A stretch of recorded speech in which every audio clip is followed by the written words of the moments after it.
আবারও উত্তপ্ত খুলনা প্রকৌশল ও প্রযুক্তি বিশ্ববিদ্যালয়। মঙ্গলবার দুপুর থেকে দফায় দফায় মিছিল ও স্লোগানে উঠে আসে ভিসি পদত্যাগের দাবি। গেল ১৩ এপ্রিল বিশ্ববিদ্যালয় প্রবেশের পর থেকে হল খোলার দাবিতে আন্দোলন শুরু করেন শিক্ষার্থীরা। পরে ৩৭ শিক্ষার্থীকে বহিষ্কার, ২ তারিখে হল খোলা ও ৪ তারিখে শিক্ষা কার্যক্রম চালুর সিদ্ধান্ত নেওয়া হয় সোমবারের সিন্ডিকেট সভায়। তবে তা প্রত্যাখ্যান করে মঙ্গলবার বেলা ১২টার পর থেকে বিক্ষোভে নামে সাধারণ শিক্ষার্থীরা। এ সময় গত ১৮ ফেব্রুয়ারি শিক্ষার্থীদের ওপর হামলার ঘটনায় নেয়া ৬ দফা দাবি পরিণত হয় ১ দফায়। বিশ্ববিদ্যালয়ের উপাচার্য প্রফেসর ডক্টর মোহাম্মদ মাসুদের পদত্যাগের ১ দফা দাবিতে ক্যাম্পাসে মিছিল শুরু করেন তারা। এ সময় হলের তালা খুলে দিতে শিক্ষকদের কাছে অনুরোধ জানানো হলেও তা না মানায় তালা ভেঙে ভেতরে প্রবেশের সিদ্ধান্ত নেন বিক্ষুব্ধরা। পরে দুপুর ২টার দিকে প্রথমে ফজলুল হক হলের তালা ভাঙা শুরু করেন শিক্ষার্থীরা। এরপর অমর একুশে হল ও ডক্টর এম এ রশিদ হল সহ একে একে ৬টি হলের তালা ভেঙে ভেতরে প্রবেশ করে শতাধিক শিক্ষার্থী। হামলা করছে, তারপর পুলিশ মোতায়েন করছে।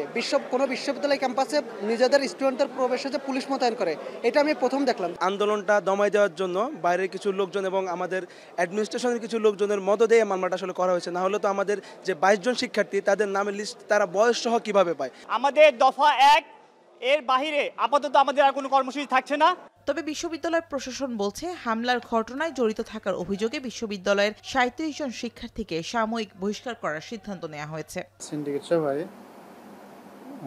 হলগুলি আগামী মে মাসের ২ তারিখ খুলে দেওয়ার সিদ্ধান্ত হয়েছে, আর শিক্ষা কার্যক্রম মে মাসের ৪ তারিখ শুরু হওয়ার সিদ্ধান্ত নেওয়া হয়েছে। ৩৭ জন শিক্ষার্থীকে সাময়িক বহিষ্কার। এদিকে কুয়েট শিক্ষার্থীদের বিরুদ্ধে মামলা ও বহিষ্কারের সিদ্ধান্ত প্রত্যাহার ও ভিসির পদত্যাগের দাবি জানিয়েছে সাবেক শিক্ষার্থীরা। বিকেলে প্রেস ক্লাবের সামনে মানববন্ধন শেষে বিক্ষোভ মিছিল করেন তারা। যে ভিসি কুয়েটের শিক্ষার্থীদের ক্যাম্পাসে থাকতে দেয় নাই, ক্যাম্পাসে প্রবেশ করতে বাধা দিয়েছে, সেই ভিসির তার পদে থাকার কোনো যোগ্যতা নাই। সাধারণ শিক্ষার্থীদের আন্দোলনের উপরে, সাধারণ শিক্ষার্থীদের চাওয়ার উপরে এখানে অন্য কোনো মদতপোষ্ট বাহিনী কেউ রেহাই পাবে না। গত ১৮ ফেব্রুয়ারি কুয়েট শিক্ষার্থীদের সাথে বহিরাগতদের কয়েক দফা সংঘর্ষের ঘটনায় শতাধিক শিক্ষার্থী আহত হন। পরে ২৫ ফেব্রুয়ারি সিন্ডিকেট সভায় অনির্দিষ্টকালের জন্য বন্ধ ঘোষণা করা হয় আবাসিক হল ও প্রশাসনিক কার্যক্রম।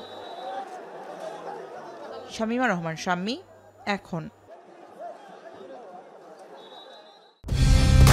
কালার এক্সপার্ট, জর্জ স্যাপ এবং মাইল্ড অন হ্যান্ডস টেকনোলজি সমৃদ্ধ অরিক্স ক্রিস্টাল ওয়াশ আপনার লন্ড্রি এক্সপার্ট।